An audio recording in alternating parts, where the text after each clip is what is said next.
చంద్రబాబు నాయుడుని మళ్ళీ ముఖ్యమంత్రిగా చూడాలని అనుకోవట్లేదు. టీడీపీ పార్టీ భూస్థాపితం అయిపోవడం అనేది ఖచ్చితంగా జరిగేటువంటి విషయం. అందుకని ఈ రోజుకైనా కళ్ళు తెరవండి. వైఎస్ఆర్సీపీ పార్టీ ప్రజలకు ఎప్పుడు అండగా ఉండింది, ఉంటుంది. ఇక పైన కూడా మీరు ఆడే ఆటలు ఎలాగూ సాగు. ఇప్పటికైనా కళ్ళు తెరిచి ప్రజలకు మంచి చేయండి. వైఎస్ఆర్సీపీ మాజీ మంత్రి కాకాని గోవర్ధన్ రెడ్డి కుమార్తె రాష్ట్రంలో మహిళలు ఎవ్వరు కూడా కూటమి ప్రభుత్వం వైపు లేరంట. ఇంకన్నా మంచి చేయండి అని చెప్పి చెప్తా ఉంది. ఏమమ్మా, వైఎస్ఆర్సీపీ వల్ల, కల్తీ మద్యం వల్ల రాష్ట్రంలో కల్తీ మద్యాన్ని తాగించి మీ వైసీపీ నాయకులు, మీ నాన్న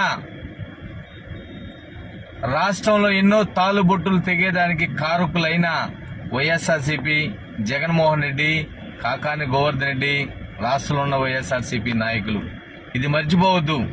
ఈరోజు బ్రహ్మాండమైన పరిపాలన నారా చంద్రబాబు నాయుడు గారు కూటమి ప్రభుత్వం ద్వారా అందిస్తూ ఉన్నాడు. రాష్ట్రానికి వైఎస్ఆర్సీపీ పార్టీ సైకో పిచ్చోడు జగన్మోహన్ రెడ్డి రాష్ట్రానికి అవసరం లేదని చెప్పి రాష్ట్ర ప్రజలు, రాష్ట్ర యువత అందరూ కూడా హ్యాపీగా ఉన్నారమ్మా. నెల్లూరులో కూడా కాకాని గోవర్ధన్ రెడ్డి అంటే మీ నాన్న ఆగడాలు తట్టుకోలేకపోతున్నారు నెల్లూరు ప్రజలు కూడా. ఈయనేమో రాత్రిలో పోతాడు, కోర్టుల్లో ఫైల్ దొంగతనం చేస్తాడు.